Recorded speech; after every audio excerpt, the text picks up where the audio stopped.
श्री गुरुभ्यो नमः। हरि ओम्। गणानां त्वा गणपतिगुं हवामहे कविं कवीनामुपमश्रवस्तमम् ज्येष्ठराजं ब्रह्मणां ब्रह्मणस्पत आन शृण्वन्नोतिभिः सीदसादनम्। ॐ महागणपतये नमः। শ্রী গণপতি প্রার্থনার মাধ্যমে আমরা তৈত্তিয় উপনিষদের পাঠ আজকে শুরু করছি। আবার আমরা উপনিষদের 3টি বল্লীর মধ্যে প্রথম যে শিক্ষা বল্লী সেটি আমরা শুরু করেছিলাম। তার প্রথম দিকের কয়েকটি অনুবাদের মধ্যে কয়েকটি মন্ত্র আমরা পড়েছি। আজকে আমরা সেই পাঠটি আরো আগে আমরা এগিয়ে নিয়ে যাব। পরবর্তী কিছু মন্ত্র যেমন সম্ভব হয় আমরা একটু পড়ব। প্রথমে আমরা শিক্ষাবলীর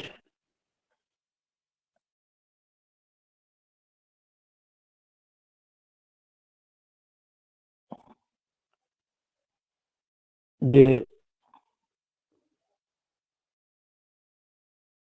সূচনায় যে পাঠ আছে শিক্ষাবলীর একদম শুরুতে, সেই প্রণাম মন্ত্রটি সেটি আগে পড়ে নিই। আশা করি ভয়ের গলা শোনা যাচ্ছে, তা সেটি আগে পড়ি, তারপরে আমরা আজকের পাঠে আসব।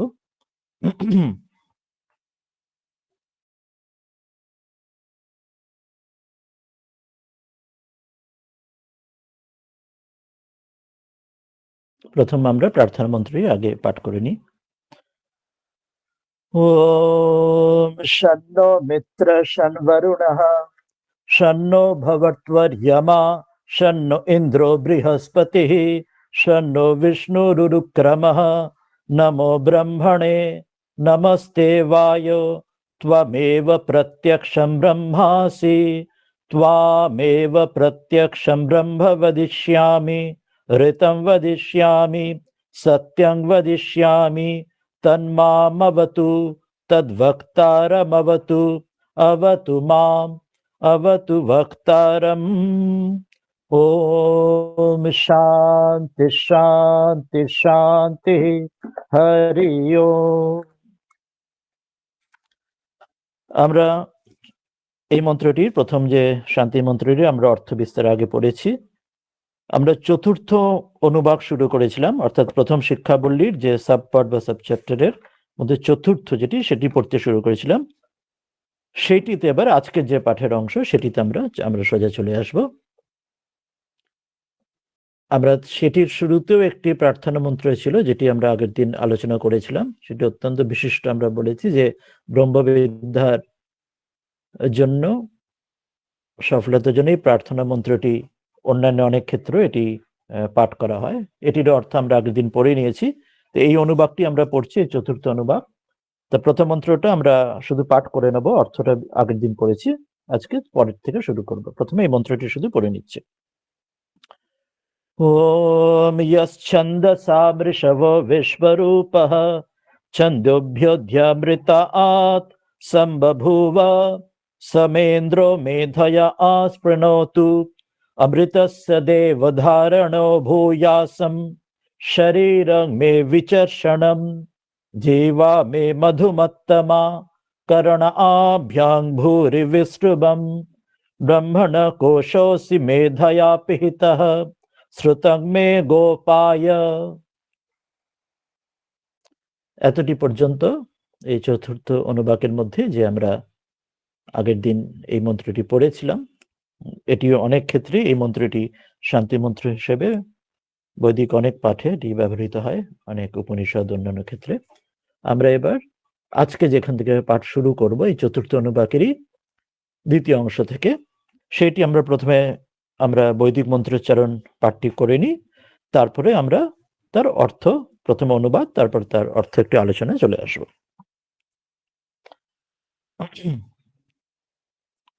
आवहन्ति वितन्वाना कुर्वाणा चिरमात्मनः वासागंसि मम गावश्च अन्नपाने च सर्वदा ततो मे श्रियमावह लोमशां पशुभिः सह स्वाहा आमायन्तु ब्रह्मचारिण स्वाहा विमायन्तु ब्रह्मचारिण स्वाहा प्रमायन्तु ब्रह्मचारिण स्वाहा दमायन्तु ब्रह्मचारिण स्वाहा शमायन्तु ब्रह्मचारिण स्वाहा यशो जने सानि स्वाहा श्रेयान्वस्य सोसानि स्वाहा तंत्वा भग प्रविशानि स्वाहा समा भग प्रविश स्वाहा तस्मिन् सहस्रशाखे निभगाहं त्वयि मृज स्वाहा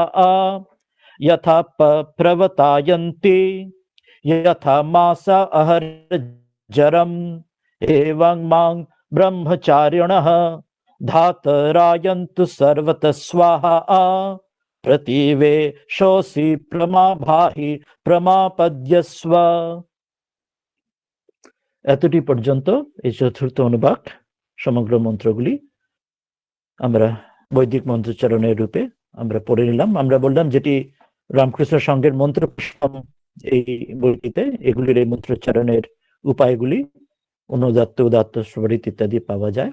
আর আজকাল ইউটিউব ইত্যাদিতে হয়তো ইন্টারনেটে হয়তো পাওয়া যেতে পারে। এরপর আমরা এবার মূল অর্থে এবং তার আলোচনায় চলে আসি। প্রথমে আমরা মূল অর্থটা আগে নিই। আমরা আগে বলেছিলাম যে আগের ক্লাসে যে বৈদিক যে সংস্কৃত সেটি বর্তমান যুগে যে সংস্কৃত থেকে একটু আলাদা, তাকে সেই জন্য ছন্দস সেটি বলা হয়। সেটির যে বর্তমান সংস্কৃত থেকে সেই সংস্কৃত একটু অন্য ধরনের, তার বৈদিক ব্যাকরণ একটু আলাদা। সেই জন্য আমাদের অর্থ বুঝতে অনেকটা অসুবিধা হতে পারে, কিন্তু আমরা ভগবৎপাদ আদি শঙ্করাচার্যের যে ভাষ্য ইত্যাদি মধ্য দিয়ে যে অনুবাদ অর্থ পাওয়া যায় সেটির ভিত্তিতে আমরা আলোচনায় চলে আসব। প্রথমে এক একটি শব্দ নিয়ে দেখছি। আশা করি আমার গলা শোনা যাচ্ছে, ভয়েস যদি অসুবিধা হয় জানাবেন। প্রথম যে শব্দগুলি আসছে, আমরা এখানে সংস্কৃত ভাষাতে আমরা যেমন ইংরেজিতে বা অনেক সময় ক্রিয়াগুলি শেষে বা যে ফরম্যাটে আমরা শব্দগুলি সাজাই, সেন্টেন্স বাক্য সাজাই কর্তা কর্ম ক্রিয়ায় পরপর, সংস্কৃততে অনেক ক্ষেত্রে সেটি আগে পরে হতে পারে। যেমন পদ্যের ক্ষেত্রে যেমন হয় সংস্কৃত ভাষাতেও, কিন্তু তাতে অর্থের কোনো আলাদা হয় না। সেই জন্য এই এখন যে প্রথম মন্ত্রটি যে আমরা পড়তে শুরু করছি, এটি যখন অর্থ নিয়ে পড়া শুরু করব, তখন আমরা বাংলাতে বোঝার সুবিধার জন্য আমরা যে যে শব্দগুলি দিয়ে আগে ধরে অর্থটি বুঝতে সুবিধা হবে সেইভাবে আমরা চলে আসব। প্রথম আমরা এই যে মন্ত্রটি যেটি আমাদের স্ক্রিনে আশা করি রয়েছে, দেখা যাচ্ছে, আমরা দেখব তার তৃতীয় লাইনে রয়েছে তত মে শ্রিয়ম মা বহ, তৃতীয় লাইনে দেখা যাচ্ছে। তা আমরা শুরু করছি তত থেকে। আমরা আগের লাইনগুলো আসবো, আমাদের বোঝার সুবিধার জন্য, বাক্য গঠনের সুবিধার জন্য আমরা এইভাবে অনুবাদটা পড়ে নিচ্ছি। প্রথম শব্দ হচ্ছে এই যে তত রয়েছে, আমরা দেখতে পাচ্ছি স্ক্রিনে, তো সেটি ততঃ। যখন আমরা সেটি সমাস বা সন্ধি বিচ্ছেদ করে আলাদা আলাদা পদগুলি নেব, ততঃ। ততঃ অর্থাৎ হচ্ছে পরে। কিসের পরে? বিস্তৃত ব্যাখ্যায় পরে আসছি। তথা আগের পরে, অর্থাৎ যেটা আগের যে মন্ত্রটি আগের দিন পড়েছি, আমাদের মনে আছে সেই মন্ত্রতে আমাদের ব্রহ্মবিদ্যা লাভের জন্য প্রার্থনা করা হয়েছিল। যে মন্ত্রটি আজকে শুরুতে পড়লাম, যশ্চন্দ ঋষভ বিশ্বরূপ ইত্যাদি, আগের দিন যেটি আলোচনা হয়েছিল, তাতে ব্রহ্মবিদ্যা লাভের প্রার্থনা ছিল। এখানে ততঃ বলা হচ্ছে যে সে ব্রহ্মবিদ্যা লাভের যে প্রার্থনার পরে, সে প্রজ্ঞা সম্পাদনের পরে, after that, next to that, বা দেয়ার ফোর যেমন ইংরেজিতে বোঝানো হয়। এরপর বলা হচ্ছে যে আমরা তার দ্বিতীয় লাইনে দেখছি অন্য পানিটা সর্বদা। সর্বদা মানে আমরা বাংলাতে জানি অলওয়েজ, সবসময়, নিরন্তর। অর্থাৎ তাহলে বোঝা হলো যে সবসময় তথা তারপরে কিসের না, সেই ভগবানকে প্রার্থনার পরে, যে আমাকে ঈশ্বর লাভ বা ব্রহ্মজ্ঞান বা ইষ্টজ্ঞান আত্মজ্ঞান লাভের প্রার্থনার পরে, সেটির পরে সর্বদা সবসময় আত্মনঃ। আত্মনঃ শব্দটি দেখবো আমরা প্রথম লাইনে রয়েছে, কুর্বাণা অচিরম আত্মনঃ। আত্মনঃ অর্থাৎ আমার। আমার কি বলা হচ্ছে, অর্থাৎ বলছেন তারপরে এই প্রার্থনা, ভগবানের প্রার্থনার জন্য, বিদ্যার প্রার্থনার জন্য পরে সর্বদা আমার বাসাংসি। বাসাংসি শব্দটি আমরা গীতাতেও পেয়েছি, আমাদের মনে থাকবে, বাসাংসি জিরেনান ইত্যাদি। অর্থাৎ ভাসাংসি শব্দটার অর্থ আমরা জানি, ভাসাংসি মানে ক্লোথ, বস্ত্র, জামা কাপড় যেমন বোঝানো হয়, বস্ত্র সমূহ। তো সেসব বস্ত্র সমূহ অন্নপানে আছে, যে এবং এবং কি মম, আমরা দেখবো মম আছে ভাসাংসি মম গাবস্য, মম মানে আমার, নদীর যে আমার, গাবহ, যে ভাসাংসি মম গাবশ্চ, গাবহ চ, যে চ গাহব মানে অর্থাৎ গরু, যেটা কাউস, গরু সকল, অর্থাৎ গরুর মধ্যে অন্যান্য পশুগুলিও তার মধ্যে অভিপ্রেত হচ্ছে। অর্থাৎ মানুষের সেই যুগের আমরা যদি ভাবি যে সেই যুগে যে সোসাইটি, যে সমাজ, যে সভ্যতা যেমন ছিল, কালচার যেমন ছিল, কৃষি ভিত্তিক, এগ্রিকালচার ইত্যাদির জন্য, তা গরু, এবার আগেকার দিনে আমরা অনেকে দেখেছি বা শুনে থাকবো হয়তো, বা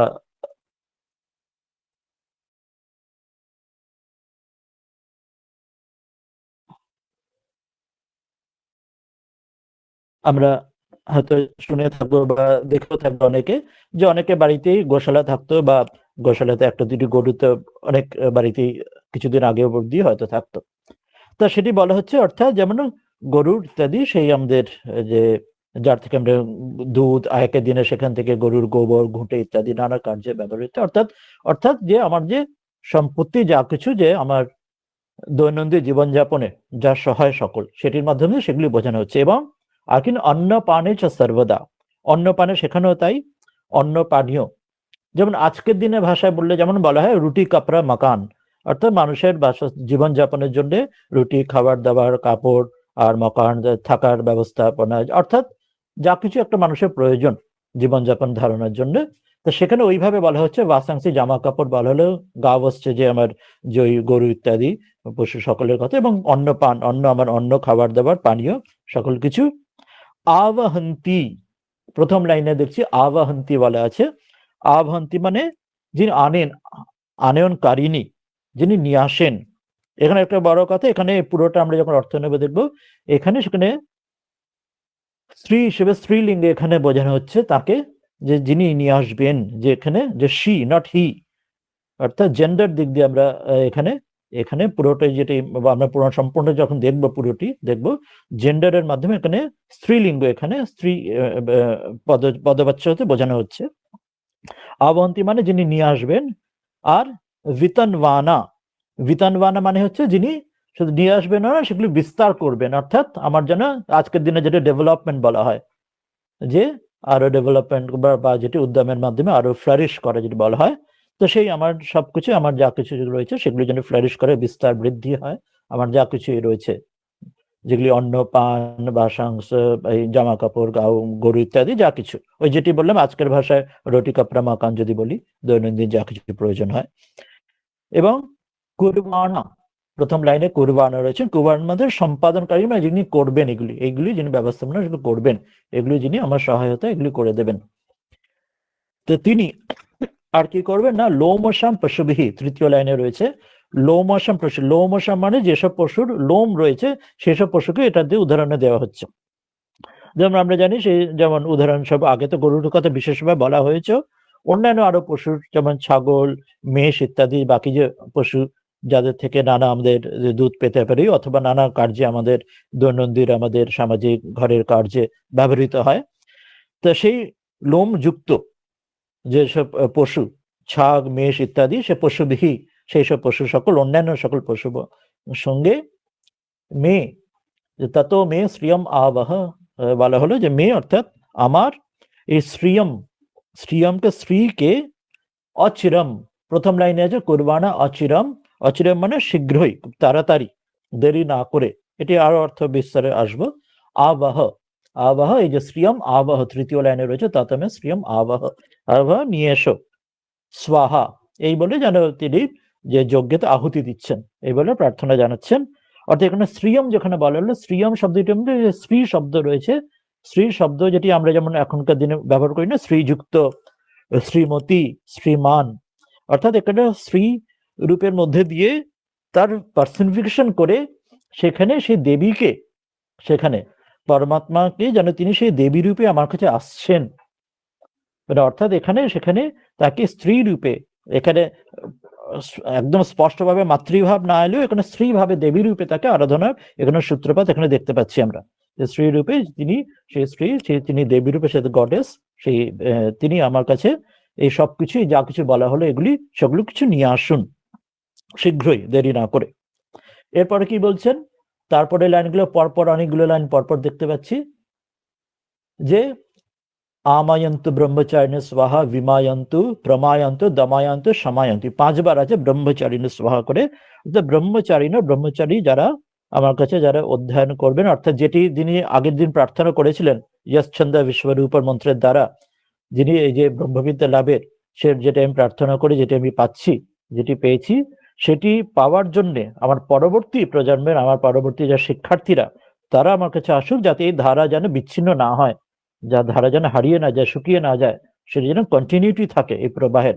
সেই জন্য পরবর্তী শিক্ষার্থীরা, পরবর্তী বিদ্যার্থীরা আমার কাছে আসুক। মা আমার নিকট আয়ন্তু, আয়ন্তু যে স্বাহাই বলে তিনি এখানে সেই প্রার্থনা বা সেখানে যজ্ঞের কোনো হোমে যেন আহুতি দিচ্ছেন। আয়ন্তু মানে সর্বদা সকল রূপে চারদিক থেকে আমার কাছে সকলরা শেখার জন্য আসুক। এরপর পরের লাইনটি কি বললেন, প্রথমটাতে আমায়ন্তু, তারপরে বিমায়ন্তু। বিমায়ন্তু মানে হচ্ছে যে কপটতা শূন্য, যেন কোনো সে যেন সরল হয়, তাদের মধ্যে যেন কোনো অঙ্কট বঙ্কট না থাকে, অর্থাৎ যারা সর্বদিক থেকে যেন আসুক এবং তারা যেন যোগ্য শিক্ষার্থী হয়, তারা নিষ্কপট, তারা যেন হয়, কোনো কপটতা তাদের 2 নম্বরই তাদের মধ্যে না থাকে, সেটা বিমায়ন্তুর মধ্যে প্রার্থনা। তৃতীয় লাইনে বলছেন প্রমায়ন্তু। প্রমায়ন্তু অর্থাৎ তারা সকলে যারা আসবে, ব্রহ্মচারীরা, বিদ্যার্থীরা, শিক্ষার্থীরা, সবাই আমার কাছে যেন যথাযথ যে তত্ত্ব, অর্থাৎ ব্রহ্মবিদ্যা যথাযথ যেন অবগত হোক, জেনে লাভ করুক, তাদের আশা যেন বৃথা না হয়, ব্যর্থ না হয়, তারা যেন যথাযথ শিক্ষা লাভ করতে পারে আমার কাছে। এবং তারপরে লাইনে বলছে দমায়ন্তু, এবং তারা সকলে দমযুক্ত হোক। আমরা যদি এই বেদান্তের সাধনা চতুষ্টে আগে পড়ে থাকি, আমরা আগে আত্মানত্ম, বিবেক, তত্ত্ববোধ ইত্যাদিতে পড়েছিলাম ভগবৎপাদ শঙ্করাচার্যের যেটি প্রকরণ গ্রন্থে, সেখানে সম, দম ইত্যাদির ষট সম্পত্তির কথা বলা হয়েছিল। দম মানে আমাদের মনে আছে বিভিন্ন ইন্দ্রিয়দের, আমার যে জ্ঞানেন্দ্রিয়, কর্মেন্দ্রিয়, তার যে সংযম, তাকে দম বলা হচ্ছিল। তাহলে এখানে দমায়ন্তু মানে যে তারা দমযুক্ত, অর্থাৎ তাদের ইন্দ্রিয়গুলো তারা কন্ট্রোল, রিস্ট্রেন্ট থাকুক, অর্থাৎ ব্রহ্মচারীর যে ডিসিপ্লিন সেটি ব্যবহার করুক, কর্মেন্দ্রিয়, জ্ঞানেন্দ্রিয় দ্বারা তারা যেন বিশৃঙ্খল না হোক, তবেই তারা তো এই আগেরগুলি সফল হবে, তবেই তারা নিষ্কপট হবে, তবেই তারা ব্রহ্মবিদ্যা লাভ করতে পারবে। তারা ডিসিপ্লিন না হলে পারবে না। সেই জন্য সেটিও প্রার্থনা, তারা যেন সুশৃঙ্খল হোক, ইন্দ্রিয়গুলির সংযম থাকুক। সেটা সমায়ন্ত, সমায়ন্তটাই হচ্ছে মনের, অন্তঃকরণের। বাকিগুলো যেমন বহিরিন্দ্রিয়, জ্ঞানেন্দ্রিয়, কর্মেন্দ্রিয়, আর অন্তরিন্দ্রিয় মনের যে সংযম, মনের যে কন্ট্রোল অফ মাইন্ড, তাকে সম বলা হচ্ছে। সম থেকে আমরা শান্তি বলি, ওম শান্তি শান্তি 3 বার বলি। তো সম মানে হচ্ছে মন, তাদের মনের দ্বারা তারা সংযুক্ত হোক, মনও তাদের শান্ত হোক, মনও তাদের কন্ট্রোলড হোক, মন তাদের সংযত হোক, এটি বললেন। এরপর আরো একটুখানি আছে মন্ত্রটি, সেটিও পড়ে আমরা একসঙ্গে পুরোটি আসবো। এতটুকুই আছে, এরপরেরটা তো অন্য শুরু হচ্ছে, এইটুকু বলছেন। এরপরে বলছেন যে ইয়াশো জনে সানি স্বাহা। এখানে অর্থতে আসি। এখানে জনে, এই জনের শব্দটা প্রথমে নিয়ে নি। জনে অর্থাৎ জনসমাজ, আমরা এখনো ইউজ করি, ব্যবহার করি জনগণ বা জনসমাজ, এখন আমরা ব্যবহার করি। ওরা জনে মানে জনসমাজের মধ্যে, অর্থাৎ সকলের মধ্যে, অর্থাৎ সোসাইটির মধ্যে, সমাজের মধ্যে আমরা যেন ইয়াশাহ, ইয়াশ এই যে বলছেন ইয়াশাহ, যশ মানে যশস্বী হই, অর্থাৎ আমি যেন গৌরবযুক্ত হই। আসানি জানে, যশ জানে আসানি স্বাহা, আসানি মানে আমি যেন হই, আর স্বাহা মানে সেটি দ্বারা যজ্ঞে, হোমে যেন তিনি আহুতি দিচ্ছেন বা প্রার্থনা করছেন, আমি যেন যশস্বী হই জনসমাজে, সকলের মধ্যে। এরপরে বলছেন যে বস্যস্য, ওই যে শ্রেয়ান বস্যস্য আসানি স্বাহা। বস্যস্য মানে হচ্ছে যে অপর সকল যে ধনীদের থেকে, যে অপর যারা, অন্যরা যারা ধনী যারা রয়েছে, যাদের হচ্ছে ধন সামগ্রী আছে, তাদের চেয়ে শ্রেয়ান, শ্রেয়ান যেন আমি তাদের চেয়ে উৎকৃষ্ট ধনী হই। অর্থগুলো আমরা বিস্তারে আসবো আলোচনাতে, এখন শুধু মূল অনুবাদটা পড়িনি। তা বলছেন যে শ্রেয়ান, আমি যেন ধনীদের থেকেও, অন্য ধনীদের থেকে আমি যেন উৎকৃষ্ট, তাদের চেয়েও শ্রেয়, আরো আরো ধনী, উৎকৃষ্ট ধনী, আসানি আমি যেন হই, দিয়ে আবার স্বাহা বলছেন। এরপর কি বলছেন না, তং ত্বা ভগ প্রবেশানি স্বাহা। ভগ মানে এখানে ভগবান, ভগবানকে প্রার্থনা করছেন যে হে ঈশ্বর, হে পরমাত্মা, হে পরমেশ্বর। তম, তম মানে সেই, যে ত্বা, ত্বা মানে সেই যে তোমাতে, হে ভগবান তোমার মধ্যে, প্রবিশানি, আমি যেন তোমার মধ্যে প্রবেশ করি। যে স্বাহা, সেই আবার প্রার্থনা, হে ভগবান আমি যেন তোমার মধ্যে প্রবেশ করি। পরের লাইনটি বলছেন সমা ভগ প্রবিশ স্বাহা, অর্থাৎ যে হে ভগবান, যে হে ঈশ্বর, সা যে তুমি, তুমি মা মানে আমাতে, তুমি আমাতে প্রবিশ মানে তুমিও আমার মধ্যে প্রবেশ করো, তুমিও আমার মধ্যে প্রবিষ্ট হও, স্বাহা। অর্থাৎ উভয় পক্ষকে বলছেন যে হে ভগবান আমি যেন তোমার মধ্যে প্রবিষ্ট হই, প্রবেশ করি, এবং তারপরে ভগবানকে বলছেন তুমিও এসে তুমি আমার মধ্যে প্রবেশ করো, তুমি আমার মধ্যে প্রবিষ্ট হও। কি অদ্ভুত সুন্দর একটা প্রার্থনা, আমরা অর্থগুলোতে বিস্তারে আসবো পরে। এরপরে বলছেন যে ভগ তসমিন সহস্র শাখে, এরপরে বলছেন যে এখানে যে হে ভগবান সে তসমিন, সেই যে তসমিন মানে সেই যে সহস্র শাখে, যে সহস্র শাখা, যেমন একটা গাছে যেমন অনেক ডাল হয়, many branches of a tree হয় যেমন, তো সেই রকম যে হাজার হাজার মানে সহস্র মানে এখন অনন্তের পর্যায়ে পাচ্ছ, অর্থাৎ সহস্র মানে যে গুনে গুনে হাজারটা গুনছে তা নয়, এখানে সহস্র মানে অনন্ত, ইনফিনিট। তোমার সহস্র শাখা, তোমার যেন ব্রাঞ্চেস যেন ইনফিনিট। এখানে ব্রাঞ্চেস অর্থ কি পরে দেখবো। যে তসমিন তোমার যে সেখানে বলছে নিভগাহং ত্বয়ি মৃজে স্বাহা, বলছেন যে হে ভগবান যে তসমিন তোমার যে সহস্র শাখে, ত্বয়ি যে তোমাতে, অহম আমি, নিভগ অহম যে আমি, কিনা নিমৃজে, এই যে নি ভগ অহং ত্বয়ি মৃজে, নি আর মৃজেটা একসঙ্গে আবার যুক্ত হবে। আমরা আগেই বলেছি যে বৈদিক সংস্কৃত একটু বর্তমান সংস্কৃত থেকে একটু আলাদা, তাই ছন্দেশ বলা হয়। আর আদারওয়াইজ সংস্কৃত ভাষাতে অনেক ক্ষেত্রে ইংরেজি বা বাংলা আমরা যেমন অন্য ভাষায় কর্তা কর্ম ক্রিয়া যেমন পরপর সিকোয়েন্স থাকে, পদ্যে যেমন সিকোয়েন্স পাল্টে যায়, সংস্কৃতে অনেক সময় সিকোয়েন্স পাল্টে গেলেও অর্থ একই থাকে, সেজন্য আগে পরে হয়। তো ওই যে নি ভগ অহং ত্বয়ি মৃজে স্বাহা, ভগ মানে ভগবান বললাম, অহং মানে আমি, ত্বয়ি তোমার মধ্যে, এবার নি মৃজে এই দুটো জুড়ে যাবে, আগে যে নি আছে ভগ অহং ত্বয়ি মৃজে, নি আর মৃজে একসঙ্গে জুড়ে গিয়ে এটি একটি শব্দ হবে নিমৃজে। যদিও সেখানে দুটো আলাদা, দুটির মাঝখানে ভগ অহং ত্বয়ি অনেকগুলো শব্দ এসে গেছে, কিন্তু সব দুটি নিয়ে একটি শব্দ হবে নিমৃজে। নিমৃজে মানে হচ্ছে যে আমি নিজেকে ক্লিনস করছি, আমি নিজেকে পরিষ্কার করছি, ধুয়ে নিচ্ছি। যেমন আমরা যেমন জামার কালি বা আমরা জামা কাপড় যখন পরিষ্কার করি, ধুয়ে নিই বা ওয়াশিং মেশিনে ধুই আজকের জগতে যে ভাবি, তো এখানে বলছেন যে আমি যেন নিজেকে পরিষ্কার করছি। কি পরিষ্কার? আমার যে অশুভ সংস্কার, সেটিও বিস্তারে পরে আসবো। তো স্বাহা এখানে সেটি প্রার্থনা করলেন। তারপরে বলছেন যে ধাতঃ, ধাতুটা আমরা দেখবো শেষের লাইনের আগের লাইনটিতে আছে যে ধাতঃ, দেহে মানে ধাতু মানে হে বিধাতা, সে বিধাতা ভগবানকে মনে প্রার্থনা করছেন। আপহ, আপহ আমরা দেখবো যে তার আগে ওখানে রয়েছে যথা আপ প্রবতায়ন্তি, সেখানে আপহ, আপহ মানে জল, জল যেরকম যথা যথা আপহ, যেরকম জল কি হয় না প্রবতা আয়ন্তি, বলছেন যে জল যে প্রবতায়ন্তি, যেমন জল যেমন গড়িয়ে যায়।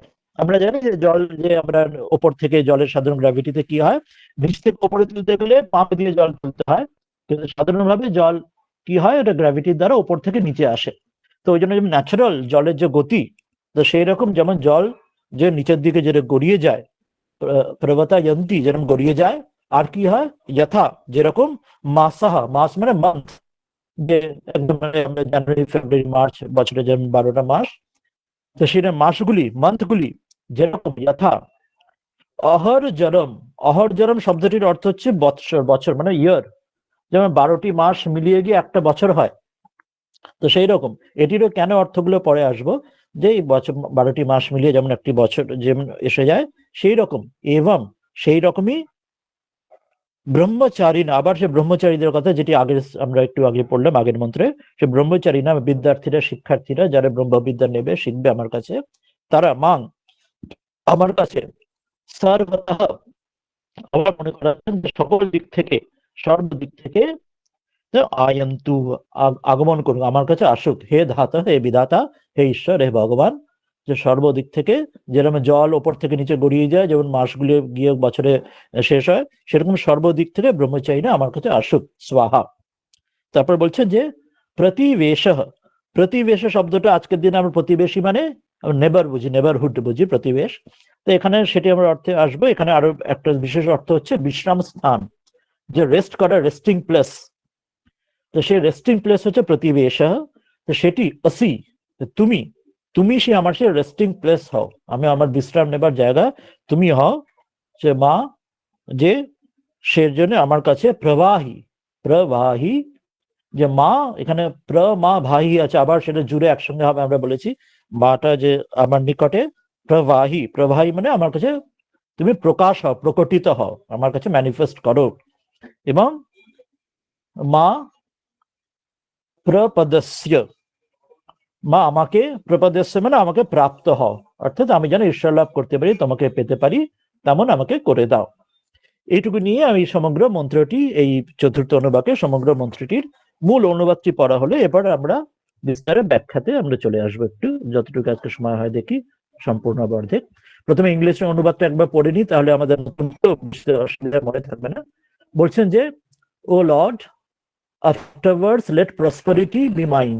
আফটারওয়ার্ডস মানে বলছেন তারপরে, প্রার্থনা, ঈশ্বর লাভের প্রার্থনার পরে প্রসপারিটি, যা কিছু আমার কাছে ধন সম্পত্তি, কনসিস্টিং, উদাহরণ hairy animals along with cattle, যেমন গরু, অন্যান্য লোমশ পশু, ছাগ ইত্যাদি, এবং মে ফরচুন প্রডিউস ফর মি, যেমন আমার কাছে সকল স্ত্রী, সকল কিছু আসুক, উইদাউট ডিলে, দেরি না করে, অতি শীঘ্র, ফর অল টাইম, সকল সময়ের জন্য, ব্রিঙ্গিং কন্টিনিউয়াসলি, যেন সাথে কোনো বিচ্ছেদ না হয়, and in ever multiplying portions, এবং যেন সেটা বাড়তে থাকে, কোনো কমে না যায়, ফুড, ক্লোদিং, ক্যাটেল সবকিছু আমার কাছে আসুক, অল অ্যালং, যেমন সেলিবেট স্টুডেন্ট যারা ব্রহ্মচারীরা, তারাও যারা থার্স্টি, তারা জ্ঞান লাভ করতে আমার কাছে আসুক, এবং তারা যেন নানা দিক থেকে আসুক, সব দিক থেকে আসুক, তারা অনেক সংখ্যায় আসুক, তারা anxious to gain the knowledge of Brahman, they control their senses, তারা যেন সংযম যুক্ত হোক, anxious to leave the knowledge, they will be peaceful, তারা যেন শান্তভাবে এই ব্রহ্মাণ্ড লাভ করতে আসুক। এরপর বলছেন, may I become successful among people, যেটা বললেন যে আমি সকলের মধ্যে যেন আমি যশস্বী হই, may I become superior among the rich, যারা ধনীদের মধ্যে আমি যেন ধনী হই, লর্ড অফ প্রসপারিটি, যে স্ত্রীকে তাকে প্রার্থনা করতে, ভগবান আমি যেন তোমার মধ্যে প্রবেশ করি এবং তুমি আমার মধ্যে প্রবেশ করো, আর তোমার এমন সহস্র শাখা, যা তোমার ব্রাঞ্চ রয়েছে সেখানে, যে আমাকে সকল আমার পাপ থেকে আমাকে শোধন, আমাকে ধুয়ে দাও, আমাকে ধৌত করো, যেমন জল যেমন নিচে গড়িয়ে যায়, যেমন মাসগুলো বছরে গিয়ে গড়িয়ে যায়, সেইভাবে আবার প্রার্থনা করছেন, হে ভগবান, চার দিক থেকে বিদ্যার্থীরা, শিক্ষার্থীরা ব্রহ্মবিদ্যা লাভের জন্য ব্রহ্মচারীরা আমার কাছে আসুক, এবং তুমি আমার একমাত্র আমার ওই আশ্রয় স্থান, আমি তোমার শরণাগত, তুমি আমার কাছে প্রকাশ হও, বি আপন মি, কাম টু মি, আমার কাছে এসো, আমি যেন তোমাকে জানতে পারি। এটা অদ্ভুত সুন্দর এই মন্ত্রটি, মূল আমরা অর্থ পড়লাম, এরপর আমরা এটির একটু আলোচনাতে একটু চলে আসব, তারপরে কোনো প্রশ্ন উত্তর বা থাকলে সেটা আমরা শুনে নেব। কি বলছেন এখন প্রথম থেকে আমরা একটু করে নিই। আমরা বললাম যে প্রার্থনা যখন তিনি করছেন, প্রথমেই যখন দেখলাম, তাতে তিনি কোন রূপে, ভগবানকে কোন রূপে প্রার্থনা করছেন, একটা বড় কথা যেটা বললাম, শ্রী রূপে, অর্থাৎ তিনি দেবী রূপে প্রার্থনা করছেন, বড় কথা, যে সেখানে যে আমাদের যে মাদার ওয়ার্শিপ যে আমরা বলি, যে সেটির এখানে যেন আমরা এই উপনিষদের মধ্যে সেখানে তার সূচনা দেখতে পাচ্ছি।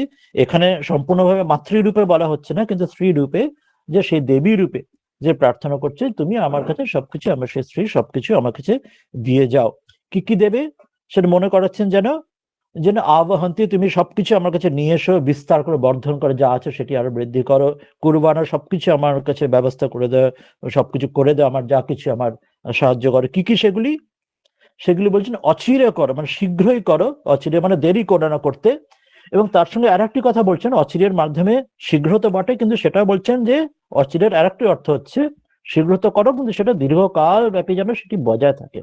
সেটি শীঘ্র করো মানে শীঘ্র যে ফুরিয়ে যাবে তাও যাতে না হয়, শীঘ্র করবে কিন্তু সেটা যেন বজায় থাকে, সেটি যেন হারিয়ে না যায়, সেটি যেন শেষ হয়ে না যায়। তো দুটি এটির মধ্যে বোঝানো হচ্ছে, যে এক্ষুনি করবে বটে, দেরি না করে, আবার সেটি যেন দীর্ঘকাল ধরে এই যা কিছু আমার জন্য তুমি দেবে, সেগুলি ব্যবস্থা করে দেবে, তুমি এনে দেবে, আমার বৃদ্ধি বিস্তার করাবে, সব কর্ম করে দেবে, যে হে দেবী, যে রূপে, যে শ্রী রূপে। তো সেটি কি কি সেটি উদাহরণ দিলেন। আমরা আগেই বললাম যে সেই যুগের যে সমাজ সভ্যতা, সংস্কৃতি অনুযায়ী, যে আজকের দিনের যেটা শব্দ বললাম, যেমন আমরা বলি সেই অনুযায়ী, তখন আমার জামা কাপড় বস্ত্র সকল এবং তখনকার এগ্রিকালচারের কৃষি ভিত্তিক সোসাইটির সেই কারণে যা কিছু আমার পশু ইত্যাদি যা প্রয়োজন হয়, লোমশ পশু, ছাগ, মেষ ইত্যাদি, এবং গরু, বিশেষ করে গো সকল বিশেষ করে মনে করানো হচ্ছে। তা গরু দ্বারা সেখানে আমরা জানি সে গরুর গাভীর তার যে আগের দিন আমরা দেখেছি অনেক বাড়ি বাড়ি যেমন গোশালা থাকতো সবকিছু, এটা গরু থাকা মানে সেটি প্রত্যেকে সেলফ সাফিসিয়েন্ট হয়, অর্থাৎ গরুর দুধ থেকে সেখানে মানে সেই যুগে যেমন ছোট ছোট বাড়িতে যেমন হতো গরুর দুধ থেকে সে নিজেদের বাড়ির পুষ্টিরও কাজ, ছোট সকলদের গরুর যেমন সে গোবরের মাধ্যমে সেটি যেন আগে দিকে সেই মাটির বাড়িতে ঘর লেপা হতো, সেটা দিয়ে তার অ্যান্টিসেপ্টিক প্রপার্টি আর তার ঘুঁটি ইত্যাদির দ্বারা জ্বালানির কাজ হতো, সব দিক দিয়ে যেটা গরু যেন ঘরেরই একজন ফ্যামিলি মেম্বার রূপে। তো সেই জন্য বিশেষ করে তার কথা বলছেন এবং অন্যান্য লোমশ পশু মনে করাচ্ছেন। আর অন্ন পান বলছেন সবকিছু আমার খাবার দাবার পানীয় যা কিছু আমার লাগবে, হে যে স্ত্রী রূপে তাকে মনে করাচ্ছেন যে হে ভগবান তুমি স্ত্রী রূপে, যে তিনি যেন আমার প্রজ্ঞা প্রাপ্তির পরেই, অর্থাৎ আমার এই যে প্রজ্ঞার যে প্রার্থনা আগের দিন করেছিলেন যে আমার ব্রহ্মবিদ্যা সাফল্য লাভ করি, সেই জন্যে তবে প্রার্থনার পরে ততঃ কেন, এবার একটা ইম্পর্টেন্ট বিষয় হলো ততঃ যেটা বলা হলো, কেন তারপরে কেন বলছেন? এই কারণে বলছেন যদি প্রজ্ঞা যদি না থাকে, ওই যেমন গায়ত্রী মন্ত্রে ধিয় ইহনা প্রচোদয়াৎ যেটি বলা হয় সত্য শুদ্ধ সত্য বুদ্ধির যদি না থাকে, যদি বুদ্ধি যদি না থাকে, তাহলে সবকিছু বৃথা হবে, সব নষ্ট করে দেবে। আমরা জানি না হয়তো কাহিনী শুনি, সে ধনীর ঘরের বড় লোকের বাড়ির ছেলে, সে হয়তো জমিদার বাড়ির ছেলে, সে হয়তো বাপের থেকে সম্পত্তি পেয়েছে, কিন্তু সে হয়তো মানুষ হলো না, অমানুষ হলো।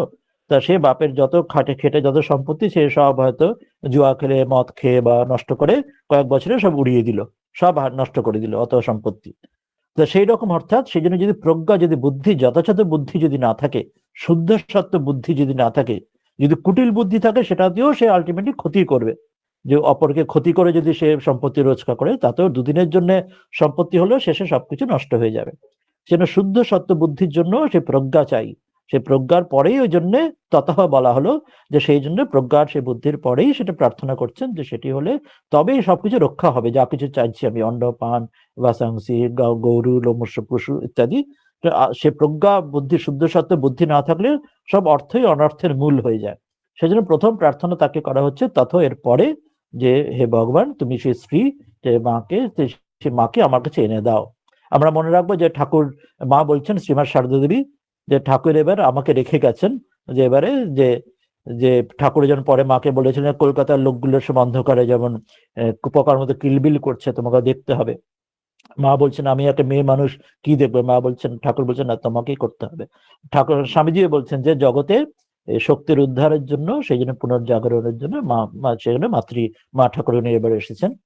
তো সেখানে ওই জন্যই প্রথমে মাকে এখানে প্রার্থনা, এখানে মা স্পষ্ট উল্লেখ না হলো স্ত্রীর মধ্যে দিয়ে দেবী সেই উল্লেখটি এখানে রয়েছে, দেবী রূপে প্রার্থনা সেখানে রয়েছে, যেমন দেবী দুর্গা বা অন্যান্য আমরা প্রার্থনা করি। তো সেখানে সেই প্রার্থনা রয়েছে যে তুমি আমার মধ্যে যেন সবকিছু সেটা ব্যবস্থাপনা করো, যে আমার যেন সবকিছু, অর্থাৎ লক্ষ্মী ছাড়া, ঠাকুর বলতে লক্ষ্মী ছাড়া যেন সেটা না হয়, যে ওই ঘরে যেমন প্রদীপ না জ্বালে অন্ধকারে লক্ষ্মী ছাড়া সেটা লক্ষণ। তা সেই জন্য সবকিছু মধ্যে যেন শ্রী থাকে, সবকিছুর মধ্যে মাধুর্য মণ্ডিত সৌন্দর্য মণ্ডিত, যদি দারিদ্র থাকে তাতে অসুবিধা নেই, কিন্তু যেন শ্রী মণ্ডিত হয়, লক্ষ্মী ছাড়া যাতে না হয়। তা সেই ভাবটির জন্য এই জন্য স্ত্রীর প্রার্থনা করছে যে যেন হে দেবী তুমি আমাকে যেন এই ভগবানকে প্রার্থনা করে যে তুমি এই রূপে যেন আমার কাছে সর্বদা থাকো, আমি যেন স্ত্রীহীন না হই, যে তিনি আমার সাথে সর্বদা থাকবেন, যেন লক্ষ্মী যেন সর্বদা থাকবেন। এটি প্রথম, ওই জন্য প্রথমে যেন সে বিদ্যার প্রার্থনার মাধ্যমে প্রথমে সরস্বতীকে আবাহন করলেন, সরস্বতী এলে সঙ্গে তার লক্ষ্মীও এখানে আসছেন। এই বোধহয় আমরা আজকের দিনে এইভাবে ব্যাখ্যাটা নিতে পারি। এরপরে বলছেন যে তাদের ক্ষেত্রে এই প্রথমটি বলার পরে ব্রহ্মচারীদের কথা মনে করাচ্ছেন। ঠাকুর সেই তিনি নবতের পাশে যেখানে কুঠুরি ছিল তার পাশে যেখানে প্রথমে ঠাকুরের মাও থাকতেন, মথুরা বাবুদের কুঠুরি, রানী রাসমণির কুঠুরি, যে ছাদে উঠে ঠাকুর ডাকতেন যে ওরে কোয়ে তোরা কে কোথায় আছিস রে আয়, তোদের না দেখে যে আমি থাকতে পারছি না। এটা সেই একই প্রার্থনা, মানে সেই ঋষি বাক্য একদম ঠিক ঠিক বেদে বাক্য ঠাকুরের মুখ দিয়ে ঠিক সেটাই বেরোচ্ছে, যেটা এখনো দেখছি বেদেতে সেই ঠিক এক প্রার্থনা রয়েছে, যে হে ব্রহ্মচারীরা যারা আমার কাছে এই যে বিদ্যা আমি যে পেয়েছি ব্রহ্মবিদ্যায় পেয়েছি, এই ব্রহ্মবিদ্যা নেওয়ার জন্য তোমরা সকল দিক থেকে আমার কাছে এসো। হে ব্রহ্মচারীরা, হে আমার বিদ্যার্থীরা, শিক্ষার্থীরা, তোমরা সকল দিক থেকে আমার কাছে এসো। ঠিক একই কথা শ্রীরামকৃষ্ণ তিনি সেই কুঠির উপর ছাদ থেকে তিনি ডাকছেন যে তোরা কে, তোরা কবে আসবি আমার কাছে, আয়। সে এক প্রার্থনা এখানে করছেন, এবং ঠাকুর তাই বলছেন যে শুদ্ধ সত্য সেরকম ব্রহ্মচারী তাদের চাই যে তারা এই কলকাতার বাকি সংসারের লোকদের সঙ্গে কথা বলে আমার শরীর জ্বলে যাচ্ছে, আমি তেমন মানুষ চাই। তখন তারপর স্বামীজি অন্যান্য রাজা মহারাজাকে করে সবাই আসতে শুরু করলেন, অন্তরঙ্গরা। তো এখানে ওইভাবে ঠিক প্রার্থনা হচ্ছে, সেই একই, সব শিয়ালের একই রায়ের মতো। তো এখানে বলছেন প্রথমে ব্রহ্মচারীরা সব দিক থেকে আমার কাছে এসো, তারপরে বলছে বিমায়ন্তু। বিমায়ন্তু অর্থাৎ যেন তারা যেন কপটতা যেন না থাকে, নিষ্কপট। ঠাকুর বলছেন যে সরল হয়, সে যেন ঈশ্বরের কোলে শুয়ে আছে।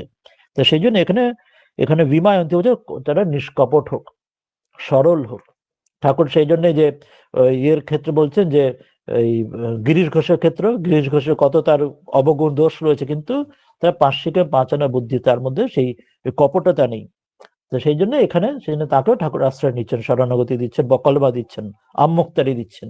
তো এখানেও তাই সেই কোয়ালিটিটা মনে করাচ্ছেন যে বিমায়ন্তু, যে যারা আসবে তারা যেন কপট না হয়, তারা ভণ্ডামি না থাকে, যেন মন মুখ এক করে সাধনা, ভাবের ঘরে চুরি না করে সাধনা, সেটি মনে করাচ্ছেন। তবে প্রমায়ন্তু, প্রমায়ন্তু মনে করাচ্ছেন যে যে সেটি আসার পরে যে আমরা যেন যথার্থ যে প্রমা, যে যথার্থ যে তত্ত্ব, এই ব্রহ্মবিদ্যা, সেটি যেন লাভ হোক, তাদের আশা যেন ব্যর্থ না হয়। ঠাকুর নিরঞ্জন মহারাজকে বলছেন যে ওরে নিরঞ্জন, তুই কবে যে তাকে লাভ করবি, যে দিন যে বয়ে গেল, তার আর একটা দিন বয়ে গেল, তুই কবে তাকে লাভ করবি বল। তো অর্থাৎ এখানেও তাদের জন্য প্রার্থনা করছেন। এখানেও তাই দেখছি যে গুরু প্রার্থনা করছেন যে যে তারা যেন সে যথার্থ ব্রহ্মবিদ্যা, তারা আশাটা যেন বৃথা না হয়, এখানে তাতে নষ্ট না হয়, তারা যেন যে উদ্দেশ্যে আসবে, তা জীবনে আশাটা, ঈশ্বরলাভী জীবনের উদ্দেশ্য, সেটা যেন সফল হয়। এরপর দমায়ন্তু এবং সমায়ন্তু, যে যেটি আগেই বললাম, যেটি বেদান্তের সাধন চতুষ্টয়ের সমদম ষট সম্পত্তির মধ্যে দম অর্থাৎ যেটা জ্ঞানেন্দ্রিয়, বহিরিন্দ্রিয়, কর্মেন্দ্রিয়, সেটি সংযত হোক, আর সমায়ন্তু অন্তরিন্দ্রিয়, মন, সেটিও সংযত হোক, এবং সেইভাবে তারা সকলে আমার কাছে আসুক, সেটি মনে করালেন। এরপরে তার দ্বিতীয় অংশটিতে প্রার্থনার্থে মনে করছেন যে যে যশ, যে আমার যে যশ, যে আমার মধ্যে যে সকলের মধ্যে আমি যেন সাকসেসফুল, আমার যশ বর্ধিত হোক, সকলের মধ্যে যেন জনসমাজে আমি যশস্বী হই, সকলের মধ্যে। যশস্বীটা কিরকম যশ হবে সেটি তিনি পরেরটিতে ব্যাখ্যা করে দিচ্ছেন নিজেই, যে শ্রেয়ান আসানি স্বাহা, অর্থাৎ বলছেন যে অপর সকল ধনী থেকে আমি যেন উৎকৃষ্ট ধনী হই। এটির মধ্যে দুটি অর্থ যেমন আছে, একটা যেন মনে হতে পারে যেমন সাধারণভাবে আমরা যেমন যশ বা নাম যশ বা ধনী, ধন সম্পত্তি, সেটা কিন্তু সবচেয়ে বড় যেটি আসল ধন সম্পত্তি কোনটি না, সেটি হচ্ছে ব্রহ্মবিদ্যা, যে ধন, যেটি যে জন্য ব্রহ্মচারীদের আসার কথা বলছেন। অর্থাৎ সেই যে যশ বা সেই যে ব্রহ্মবিদ্যার সেই যে ধন সম্পত্তি, তো সেইটা যেন মূল, সেখানে বলছেন যে আমি যেন সেটি যেন পাই, সেখানে যেন আমার মধ্যে কোনো কমতি খামতি কিছু না হয়, সেখানে যেন আমার কোনো অভাব যাতে না হয়, সেটি মূল যশ, যেন সেখান থেকে কোনো ভাবে আমি বিচ্যুত না হই। কারণ আমি সম্পূর্ণ, আমি সেটি পেলে তবে আমি অন্যদের দিতে পারবো। এখানে স্বামীজি সেই যে আত্মান মোক্ষার্থম জগৎ হিতায়, নিজের জন্য এবং সেটিও জগৎকে দেবার জন্যে। ঠাকুর যেটা মনে করেছেন সেটি কাহিনী, সেই দুই বন্ধুর মধ্যে এক বন্ধু একটা কোথাও ওই পাঁচিলের আড়ালে কিছু হচ্ছে, অন্য বন্ধুর সঙ্গে লাফিয়ে পড়ে গেল সেই পাঁচিলের আড়ালে সেই আনন্দ দেখতে গিয়ে, আর অন্য বন্ধু সেখানে না গিয়ে সকলকে ডাকতে থাকলো, তোমরা এসে সেই আনন্দের ভাগ নাও। তো এখানে সেটি বলছেন যেন ওই ভাবটি এখানে মনে করাচ্ছেন, যে আমি যেন সকলকে নিয়ে, যে সকলের মধ্যে এটি যেন শ্রেষ্ঠ হই, অর্থাৎ আমরা সেই ব্রহ্মবিদ্যা লাভ করি, এবং তারপরেই আমরা দেখব আবার তিনি ব্রহ্মচারীদের ডাকার জন্য বলছেন। এর আগেও যেটা বললেন, এখানে আবার বলবেন যে সকলে আমার কাছে আসুক, অর্থাৎ আমি যেন সকলের মধ্যে সেটি নিজের মধ্যে স্বার্থপর না হই, স্বার্থপর না হয়ে আমি যে আনন্দ, যেটা পাওয়া ব্রহ্মানন্দ সচ্চিত আনন্দ, যে সুখ, সেটি যেন সবার মধ্যে ভাগ করে সকলের মধ্যে নিতে পারি। সেটির জন্য এখানে এই ধন সম্পত্তি, এখানে উদাহরণ যেটা দেওয়া হচ্ছে যশস্বী বা ধনী, এটা শুধুমাত্র ব্যবহারিক অর্থ নয়, এটি আধ্যাত্মিক অর্থও সেখানে প্রয়োগ হচ্ছে। এরপরে সুন্দর একটি কথা বলছিল দুটি লাইনে, তং ত্বা ভগ প্রবিশনি স্বাহা আর সামা ভগ প্রবিশ স্বাহা।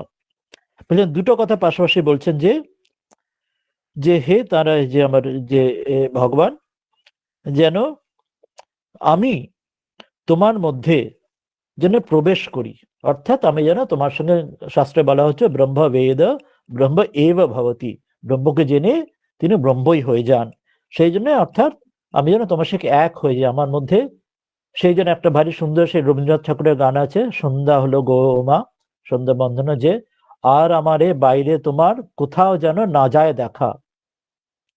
তো ওই ভাবটি এখানে বলছেন যেন, যেন আমি যেন তোমার মধ্যে প্রবেশ করি, অর্থাৎ আমি যেন তোমার সঙ্গে এক হয়ে যাই, বিন্দু মাত্র আর কোনো দ্বৈত আর কিছু না থাকে, সম্পূর্ণ অদ্বৈত, ওয়ান উইদাউট দ্য সেকেন্ড, সেই বোধ হয়ে যায়। সেই জন্য প্রার্থনা করছেন, হে ভগবান, যে আমি যেন তোমার মধ্যে প্রবেশ করি, এবং সেটি উল্টো দিক দিয়ে ওই জন্য আবার প্রার্থনা করছেন, তুমিও আমার মধ্যে প্রবেশ করো। তং ত্বা ভগ প্রবিশনে স্বাহা সমা ভগ প্রবিশ স্বাহা, আমি যেন তোমার মধ্যে প্রবেশ করি, আর তুমিও তাদের মধ্যে প্রবেশ করো।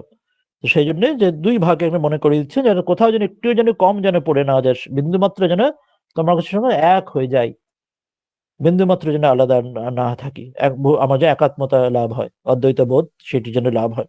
সেই জন্য এখানে ওই জন্য যে ধনের কথা যেটা মনে করলেন না, যে যশ হয় ধন হয়, সেটি হচ্ছে সেই জন্য এই ধরনের সাধারণ যে ধনশালী, সাধারণ যে রিচ পিপল, সেটি বলানো হচ্ছে না, সেখানে এইটি বোঝানো হচ্ছে যে আমি যেন যে তাকে পাওয়ার যে ধন, ঈশ্বর লাভের যে সেই যে ধন, সেই ধনটি যেন আমার মধ্যে আসে। তো সেই বোধের দিক দিয়ে এখানে মনে করাচ্ছেন। এরপরে বলছেন যে হে ভগবান, সহস্র শাখা, অর্থাৎ হে ভগবান, তোমার যে অনন্ত তোমার যে রূপ আছে জগতের মধ্যে, সর্বম খলিদম ব্রহ্ম, এটি দুই অর্থে দিয়ে প্রযোজ্য। একটি বেদের যে অসংখ্য শাখা, তার মধ্যে যে তোমার যে বেদ বাক্য, তার মধ্যে তোমার কথায় রয়েছে, সেদিক দিয়েও সব জায়গায় তোমার রয়েছে। সেই আমার যে কর্ম করছি, তার মধ্যে দিয়ে আমি নিজেকে শোধিত করছি, ক্লিনস করছি, আমার সব পাপ পরিষ্কার করছি। আর অন্য দিক দিয়ে সর্বম খলিদম ব্রহ্ম, শিবজ্ঞানে জীবসার সকলের মধ্যে তোমাকে দেখে, তার মধ্যে দিয়ে আমার সকল কিছু, আমার যা কিছু আমার দুষ্কর্ম, আমার পাপ, আমার যা কিছু অশুদ্ধি চিত্তে রয়েছে, সবকিছু সহস্র শাখা অর্থাৎ রয়েছে, তুমি সহস্র মানে অনন্ত, তুমি অনন্ত বিশিষ্ট, যেখানেই থাকি, যেখানেই চক্ষু পড়ে, যাহা যায় চক্ষু পড়ে, তাহাতে কৃষ্ণ স্ফুরে। এরকম আমার ইষ্ট যে সেখানে সর্বত্র রয়েছেন বলে সকলের মধ্যেই তোমার উপাসনা, তোমার পূজা করতে পারি, এইভাবে আমি নিজেকে শুদ্ধ করে নিতে পারি, আমার মধ্যে কোনো অশুদ্ধি যেন বিন্দু মাত্র না থাকে। এই ভারী সুন্দর এই প্রার্থনা করছেন যে তুমি সর্বত্র সব জায়গায় তুমি রয়েছে, সেই জন্য আমার সকল কিছু কর্মের মধ্যে দিয়েও, আমরা গীতাতে পড়েছি না, যে আমি যা কিছু করি, বা ব্রহ্মার প্রাণ ব্রহ্ম হইবি, যেখানে বলা হচ্ছে সকল কিছুর মধ্যে তোমাকে দেখে নিজেকে না শুদ্ধ থেকে শুদ্ধতর, শুদ্ধতম করে তুলি, সেটি বলছেন। এরপর মনে করেছেন যে যেমন জল যেমন ওপর থেকে নিচে গড়িয়ে পড়ে, জলের ন্যাচারাল তাই হয়, সাধারণভাবে জল ওপর থেকে নিচে গ্র্যাভিটিতে গড়ায়, নিচ থেকে উপরে তো নয়।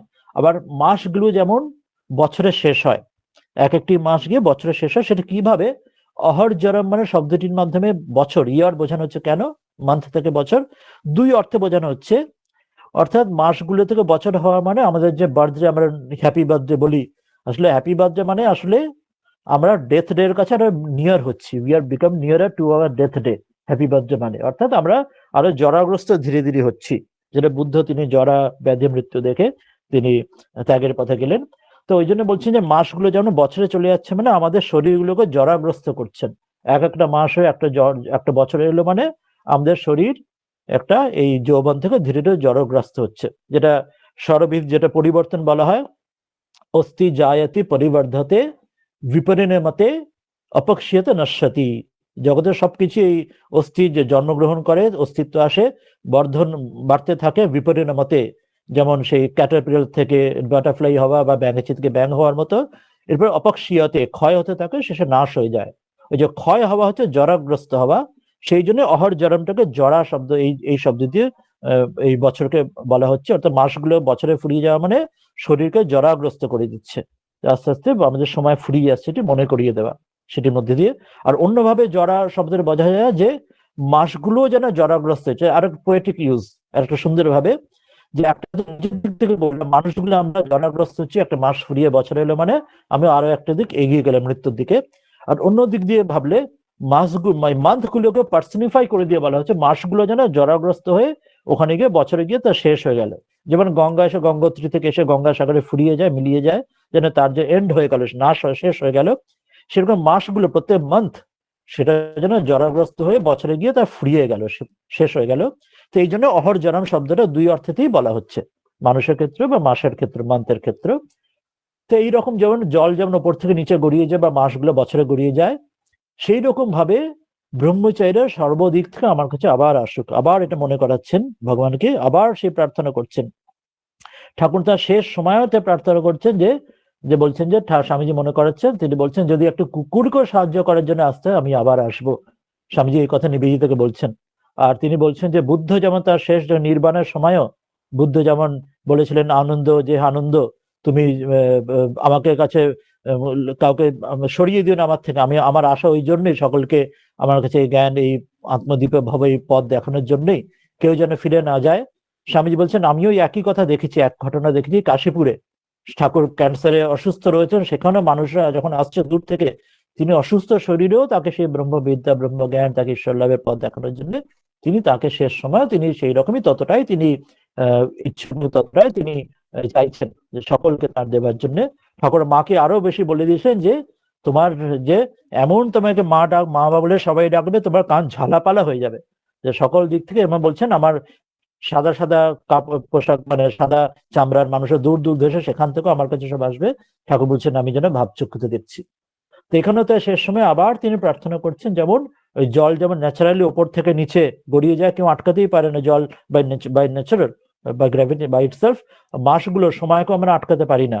অর্থাৎ এখানে স্থানকাল পাত্রের মধ্যে, মায়ের মধ্যে কাল হিসেবে মাস থেকে বছর দেখানো হলো, আর স্থান হিসেবে ওপর থেকে নিচে জল দেখানো হলো, আর পাত্র হিসেবে স্থানকাল নিমিত্ত, টাইম স্পেস কজেশন, মায়ের সবকিছুর মধ্যে নিমিত্ত বা পাত্র হিসেবে ব্রহ্মচারীদের সেখানে দেখানো হলো। তারা সর্বদিক থেকে আমার দিকের কাছে যেন ব্রহ্মবিদ্যা লাভের জন্য এসে যায়, আমি যা পেয়েছি সকলের কাছে আমি বন্টন করে দিতে চাই। শেষে মনে করছেন ভারী সুন্দর প্রতিবেশ। প্রতিবেশ মানে আমরা সাধারণত প্রতিবেশী মানে আমরা নেবার বুঝি, প্রতিবেশী মানে আমার পাশের বাড়ির বা পাশের ঘরের লোক, পাশের ফ্ল্যাটের লোক, এরকম বুঝি বা ভাবি সাধারণভাবে। এবং সেটা আজকের দিনে প্রতিবেশী মানে আমরা সাধারণত সেটার খুব স্পেশাল কিছু তার সিগনিফিকেন্স রাখি না। প্রতিবেশী ঠিক আছে, পাশের ঘরে আছে, যখন আমাদের ঝগড়াঝাটি হয় বা কখনো ইনডিফারেন্ট থাকি, সব রকমই চলে প্রতিবেশীর সঙ্গে। কিন্তু এখানে প্রতিবেশী একটা অর্থ হচ্ছে, প্রতিবেশী মানে আমরা বিশ্রামের স্থান, যেখানে আমরা রেস্ট করতে পারি, আমরা আশ্রয় যোগ্য আমাদের গৃহ।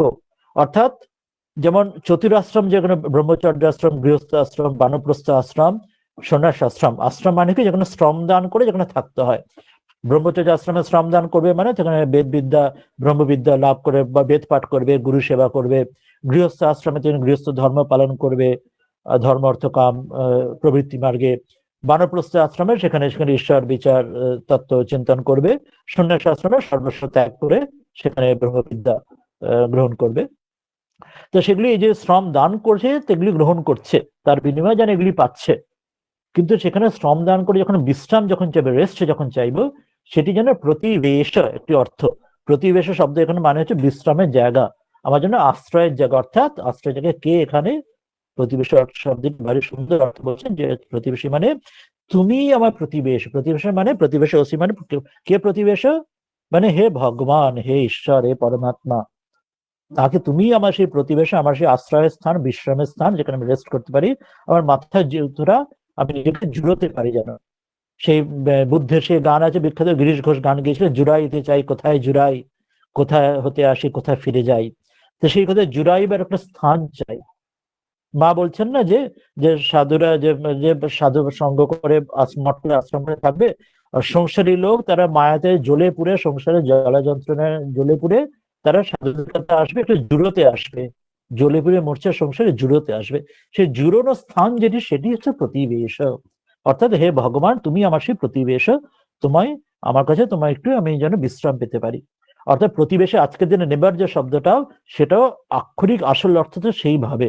কিন্তু আমরা আজকের দিনে প্রতিবেশীর সঙ্গে কতজনের আমাদের ভালো সম্পর্ক বা সেই জুড়াই বা স্থান থাকে, কত জায়গায় আমাদের হয়তো ঝগড়াঝাটি ইত্যাদিও চলে।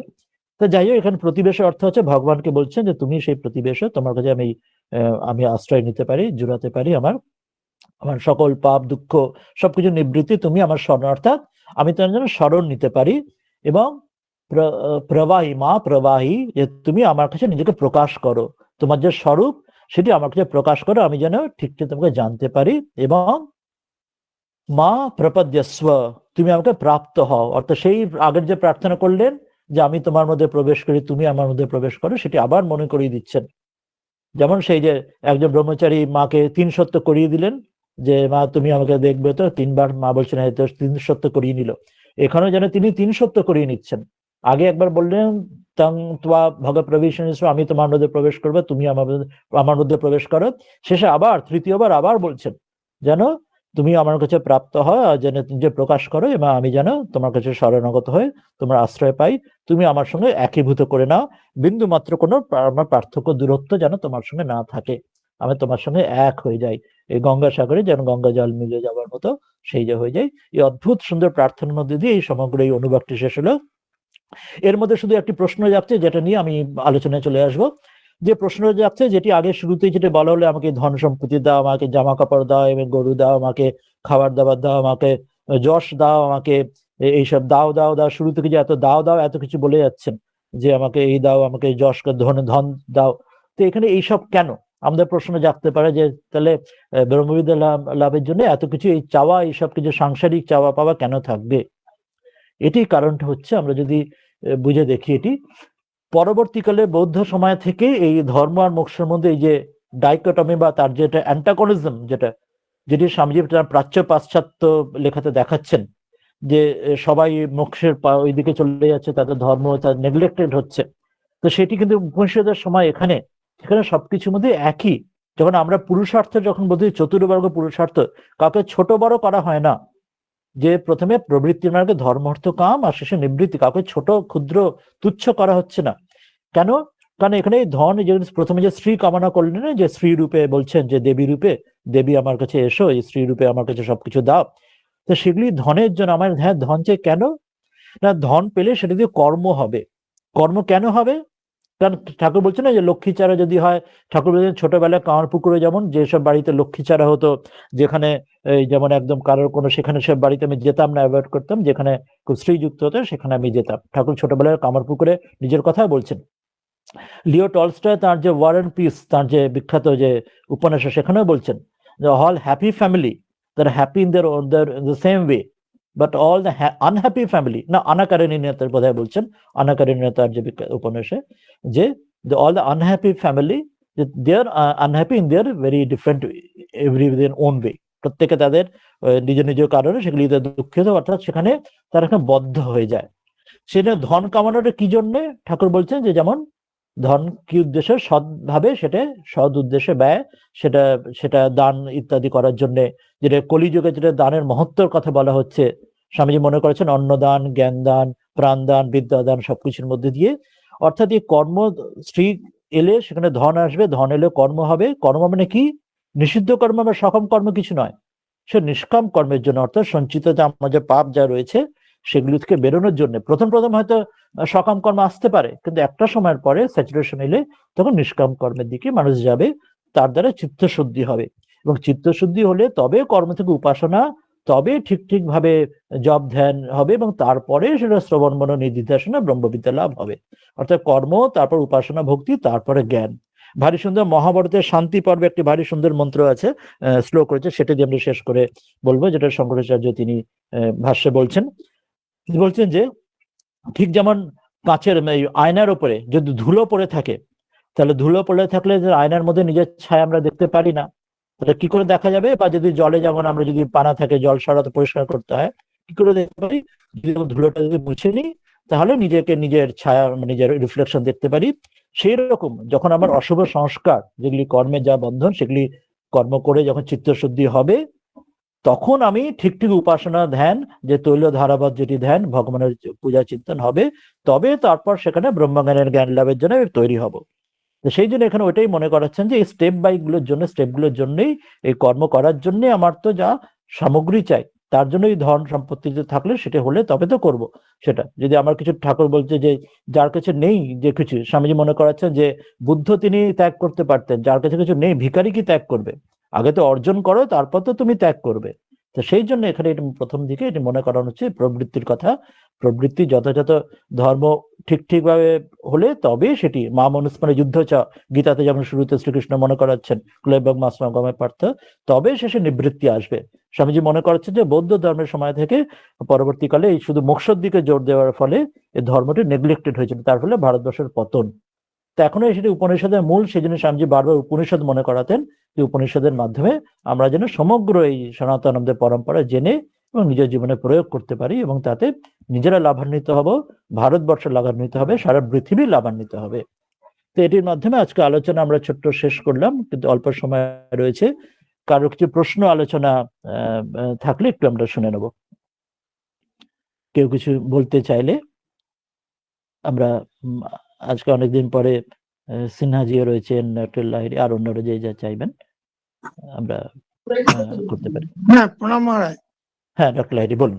আচ্ছা, আপনি ওই গিরিশ ঘোষের একটা কথা বললেন না, যে গিরিশ ঘোষ পাঁচশিকে পাঁচানা বিশ্বাস ঠাকুরকে, হ্যাঁ, ঠাকুরকে সব দিয়ে দিয়েছিলেন।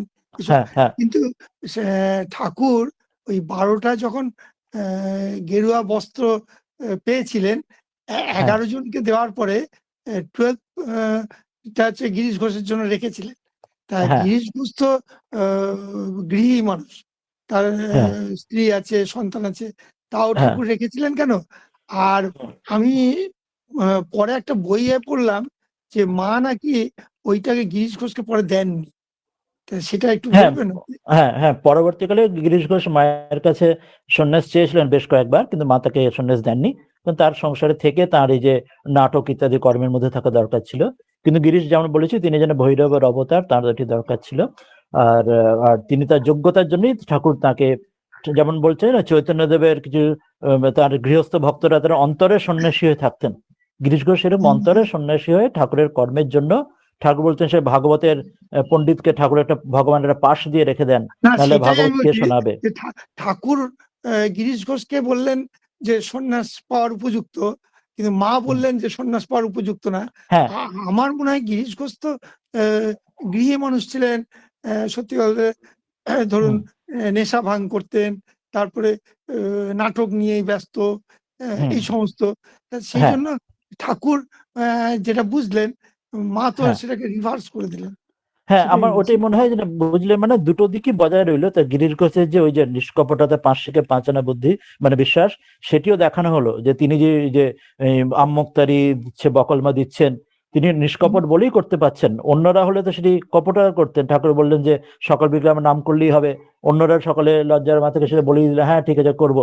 কিন্তু তিনি কিন্তু ভণ্ডামি ফাঁকিবাজি করলেন না। গিরিশ একদম সোজা সাপটা বললেন না, আমি পারবো না, একদম কোনো কপটতা নেই, মন মুখ এক, ভাবের গড়ে কোনো চুরি নেই। তো এটাই যে খাঁটি, সেটা দেখানোর জন্য তার যে উচ্চ স্থান। আমার মনে রাখতে হবে, স্বামীজি গিরিশ ঘোষের পরবর্তীকালে এই নীলাম্বর বাড়িতে তাকে নিজে আগে শিব সেজে, পরে গিরিশ ঘোষকে শিব সাজাচ্ছেন। সেখানেও আছে, স্বামীশ্বর সংবাদে আছে, গিরিশ ঘোষের শিব সাজে তিনিও বসে রয়েছেন, অর্থাৎ বলছেন তিনি ভৈরবের অবতার। তো ওই জন্য সেখানেও, অর্থাৎ স্বামীজিও তাকে বলছেন নিজের শিবাবতার, তিনি তাকে শিব রূপে সাজিয়ে দিচ্ছেন। ওই জন্য দুটো দিকই বজায় রাখছেন পাশাপাশি, একসঙ্গে দুটো দিকে দুজনে দেখাচ্ছেন। এটা ভুলে গেছিলাম। হ্যাঁ, আর গৃহস্থ তো আরো অনেকেও ছিলেন, রাজা মহারাজ গৃহস্থ ছিলেন, তারপরে অদ্বৈত গোপাল বাবা তিনি গৃহস্থ ছিলেন, মহাপুরুষ মহারাজ তিনিও গৃহস্থ ছিলেন, মানে স্ত্রী পুরুষ তাদের এই ছিল। যোগানন্দ ছিলেন। হ্যাঁ, তো এই জন্য এই কয়েকজন এতজন তো ছিলেনই, তার সত্ত্বেও তো তাদেরও হয়েছে না, সেটা অসুবিধা না। কিন্তু পথটি আলাদা প্রত্যেকের, ওই জন্য ঠাকুর তাকে মানে ওইটা দেখিয়ে দিলেন যে তিনিও মানে পোটেনশিয়ালি তিনি যোগ্য, অর্থাৎ তিনি পোটেনশিয়ালি তাদেরই দলের লোক, তিনি তাদের থেকে আলাদা নন পোটেনশিয়ালি। আর মা সেটা রাখলেন অ্যাপ্লিকেশনের দিক দিয়ে, তাকে এই অবতারে বা এই শরীরে তার প্রয়োজন নেই, মা সেটা দেখ, মানে দুটো দিকই বজায় রইল। ওই জন্য সমগ্র ঠাকুরমা স্বামীজি তিনজনকে নিয়ে বুঝতে হবে, কাউকে একজনকে বাদ দিলে ছাড়া। যেমন আমরা বেদান্তে বুঝতে গেলে প্রস্থানত্রয় বলা হয়, গীতা, উপনিষদ আর ব্রহ্মসূত্র। ব্রহ্মসূত্র হলো হচ্ছে তার প্রস্থান, যেটি ন্যায় প্রস্থান, গীতা হলো স্মৃতি প্রস্থান, আর উপনিষদ হলো শ্রুতি প্রস্থান। ঠিক এই রকমের শ্রীরামকৃষ্ণ হলেন শ্রুতি প্রস্থান, আর মা হলেন তিনি স্মৃতি প্রস্থান, আর স্বামী বিবেকানন্দ হলেন ন্যায় প্রস্থান। তিনটি মিলেই বুঝতে হবে, কোনো একটা ছেড়ে দিলে আমরা বোঝার খামতি রয়ে যাবে। মানে গীতা, উপনিষদ আর ব্রহ্মসূত্র। হ্যাঁ, বেদান্তের জন্য এখানে ঠাকুরমা স্বামীজি। উপনিষদের সঙ্গে শ্রুতি হলে শ্রীরামকৃষ্ণ, ব্রহ্মসূত্রের ন্যায়ের সঙ্গে স্বামী বিবেকানন্দ, স্মৃতির গীতার সঙ্গে মা শারদা দেবী। গীতা শব্দটিও স্ত্রীলিঙ্গ, গীতাতেও মা, অম্বা গীতাকে বলা হচ্ছে, তিনি মা, আর এখানে শ্রীমা শারদা দেবী মা বলা হচ্ছে। আচ্ছা, আরেকটা প্রশ্ন করি, সেটা হচ্ছে আপনি বললেন না যে ঠাকুর কাছে যেমন চাইবো যে ঠাকুর সবকিছু দাও, তারপরে ঠাকুরকে বলবো যে তোমার কাছে আমি বিশ্রাম নেব, তোমাকে আমি সবসময় দেখতে পাই, তোমাকে যাতে অনুভব করতে পারি সবকিছু। কিন্তু আমরা যখন জব, আমি আর কি স্পেশালি, আমি অন্যদের কথা বলছি না, জব করতে বসি তখন মাঝে মাঝে ধরুন একটা জায়গায় চুল কাচ্ছে, আমি মনে করছি যে আমি সে দেহ নই, মন নই, কিন্তু মশা কামড়ালো, তখন তো আমরা একটু আমি ডিস্টার্ব হয়ে যাচ্ছি, আমি তো আবার সেই ব্যাক টু দেহ চলে আসছি। সে তো অধিকাংশ হয়। এখানে গিরিশ ঘোষের স্বামীজির দুজনে ধ্যানের কথা আছে, যে ওই পঞ্চবটী ধ্যান করছেন, তা গিরিশ ঘোষ এই মশার জ্বালায় তিনি ধ্যান করতে পারছেন না, পাশে স্বামীজির দিকে তাকিয়ে দেখছেন, তার পুরো শরীরে যেন সেই চাদরের মতো মশা ঘিরে রয়েছে, তিনি একদম ধ্যানে নিমগ্ন, কোন একদম নিবাত নিষ্কম্প রয়েছে। না, গিরিশ ঘোষ তো তবুও অনেক উচ্চ স্তরে, আমি তো আরো অনেক নিচে আর কি। মাঝে চুল কাচ্ছে, মাঝে মাঝে এটা ডিস্টার্ব হচ্ছে। সেই জন্য বেদান্তের সর্বোচ্চ উপলব্ধি তো অনেক দূরের কথা। আমাদের প্রারব্ধ সংস্কার, যে জন্মে যদি জীবন মুক্ত হওয়া থেকে তখন যা হওয়ার হবে, ঠাকুর বলছেন এই জন্মে এলেন, এই দেখা সাক্ষাৎ হলো, এই হলো হবে, আবার পরের জন্য আবার হবে, ধীরে ধীরে হবে। এই যে মানে এই মানে দেহটাকে আর কি, ওই যে যেটা আপনারা বলেন যে দেহ নই ভাবা, এটা তো করতে পারছি না কিছুতেই। বিচার বিচার বিচার এটা তো বাকি কর্মের সঙ্গে উপাসনার সঙ্গে সঙ্গে বিচার তিনটে মিলিয়ে, এটা রাতারাতি তো আমাদেরও সকলেরই হয় না। ঈশ্বরকে বলা যে তোমার কাছে আমি বিশ্রাম নেব, আমি তো ভাবতে পারছি না কিছুতে। না, ওই জন্য সেটাই বারবার একবারে তো হবে না, এটা ওই জন্য তো বেদ বাক্য সেই জন্য মনে করিয়ে দিচ্ছেন তারা আমাদের। তো যেমন কথামৃত বারবার পড়ে শুনি বা গীতা পড়ি, তো ওই জন্য মনে করিয়ে দিচ্ছেন। প্রথমবারে অনেকবারই হবে না, এটা করতে করতে কখনো হয়। যেমন বললেন না, প্রতিবেশীর সঙ্গে আমাদের তো নেবারের সঙ্গে আমাদের তো ঝগড়াঝাটি হতে হয়, পাশের ঘরের লোক বা পাশের ফ্ল্যাটের পাশের বাড়ির লোকের সঙ্গে জল নিয়ে হয়তো ঝগড়া আমাদের হয়ে যাচ্ছে। কিন্তু এখানে প্রতিবেশী শব্দ বলছেন আসলে বিশ্রামের স্থান, আমার আশ্রয় স্থান, আমার আরাম করার স্থান। আমি যে খেটে খুটে রয়েছে যেন তিনি ওই একটা জায়গায় শ্রম সেখানে নেই, ভগবানকে সেই বোধে নেওয়া হচ্ছে। সেই জন্য কতদূর উচ্চ ভাব, জগৎকে যদি এইভাবে দেখা যায়, এটা কোন উচ্চ স্তরে আসে। এরপরে আমাদের প্রারব্ধ সংস্কার যেমন যেমন আছে সেই অনুযায়ী যার যখন যা হওয়ার থাকবে সে তো থাকবে, সে তো আমাদের কিছুই নেই। আর কেউ কিছু বলবেন? মহারাজজি, যে বিশ্রামের জায়গাটা মানে বারবার হচ্ছে, ওই বিশ্রামাগার মানে চরণাশ্রয় দান এনে আমরা যে ডেলি প্রার্থনা করি, সেটার সঙ্গে একটু হচ্ছে না যে মায়ের শ্রীচরণ যেন আমাদের মানে বিশ্রামের স্থান, এরকম ওইটাই যেমন ওখানেও আছে না আমাদের যে আরতির সময়, যেটি আমরা মায়ের আরতি প্রকৃতি পরমাঙ্গে আছে, ঠাকুরের যেটা তসমাৎ বা শরণং মম দীনবন্ধু, যে আমি থিওরি সব জানি, যে কিন্তু দিনরাত তোমাকে আমার মনে পড়ে না, যে আমি জানি তোমার মনে করলে তাহলে আমার সব এই মৃত্যু সব কেটে যাবে, কিন্তু উল্টোটাই হয়, কখনো মনে থাকে না, ওই জন্য তুমি আমার শরণ, আমি আদৌ পারি না আমার সাধন কিছু করতে, তো তুমি একমাত্র আমার উপায়। আমাদের চলছে। এটা দেখুন স্বামীজি স্বয়ং তিনি করছেন, স্বামীজি স্বয়ং তার মানে ওই মন্ত্রেতে মানে ওই স্তোত্রে আমাদের হয়ে তিনি প্রার্থনা করে দিচ্ছেন। তারপর অম্বা স্তোত্র আমরা সেখানে প্রার্থনা করছেন যে সাম্বা শিবা মামাগতি, যে পারি না বলাটাই হচ্ছে কিন্তু জ্ঞানের প্রতীক। পারি বলাটাই সেটা ওই উপনিষদে আর একটা যেটা কাহিনী আছে, যেটা আপনি মনে করাচ্ছেন, যে সেই দুই ছেলেকে বাবা জিজ্ঞেস করছেন যে ব্রহ্ম সম্বন্ধে কিছু বলো, একজন যে বড় বড় শ্লোক সে উদ্ধৃতি করছে, বলছে সে তুমি চুপ করা, যে কিছু চুপ করে আছে বলছেন তুমি বাপু কিছু বুঝেছো। তো সেই জন্য যে আমাদের অহংটা দূর হওয়া, আসলে হচ্ছে অহংটা দূর হওয়া। যখন ওই যে ভর্তি কলসি যেমন হয় না, ঠাকুর মনে করেছে যে আর ফাঁকা কলসি আওয়াজ করে, ভর্তি কলসি আর আওয়াজ করে না, চুপ হয়ে যায়। আবার অন্য কলসিতে ঢাকলে বা মৌমাছি যখন আবার মধু খায় তখন ওই যেমন গুনগুন করে, এইভাবে মানে এটা অসাধারণ। উপনিষদে এই মন্ত্রগুলো যেগুলো আছে, যেগুলো আমরা আজকে যেগুলো শুনলাম, মানে অসাধারণ। যদি আমরা মানে জাস্ট চিন্তা শুধু করতে পারি, এত সুন্দর এই কনসেপ্ট যেগুলি দেওয়া আছে। আর উপনিষদের সেই জন্য স্বামীজি বারবার মনে করেছেন উপনিষদ মূল উপনিষদ, বাকি সবকিছু তো সঙ্গে আছে, কিন্তু উপনিষদটা বলে এই যে গ্রেটনেস এর মধ্যে, যে গ্র্যান্ডিয়াস, যে লফটিয়াস্ট যে থটস যেখানে এগুলি রয়েছে, অসাধারণ থটস সিস্টেম রয়েছে। এটাই আমাদের স্বামীজি বলছেন, আর কিছু না, কুসংস্কার দূর হবে উপনিষদ পড়লে।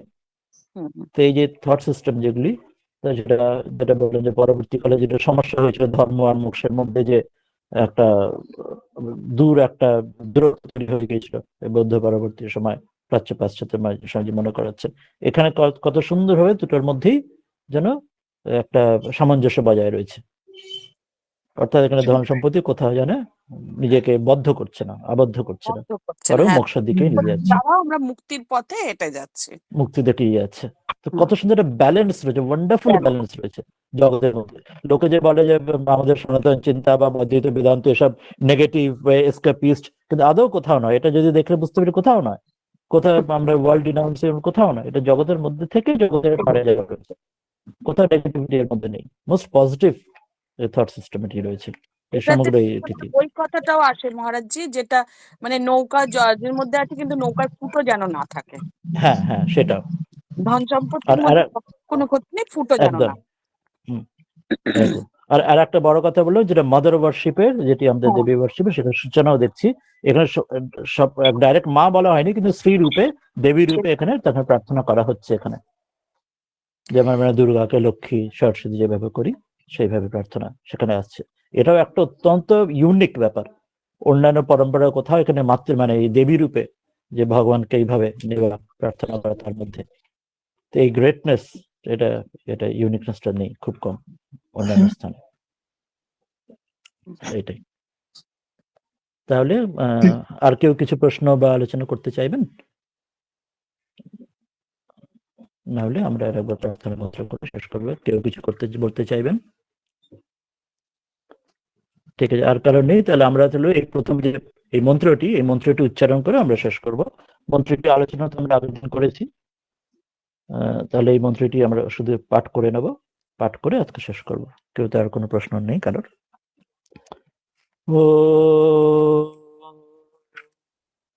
यश्छन्दसा मृषव विश्वरूपः छन्दोभ्योऽध्यमृतात् सम्बभूव समेन्द्रो मेधया स्पृणोतु अमृतस्य देवधारणो भूयासं शरीर मे विचर्षणं जीवा मे मधुमत्तमा करुणाभ्यां भूरि विस्रवं ब्रह्मण कोशोऽसि मेधया पिहितः श्रुतं मे गोपाय।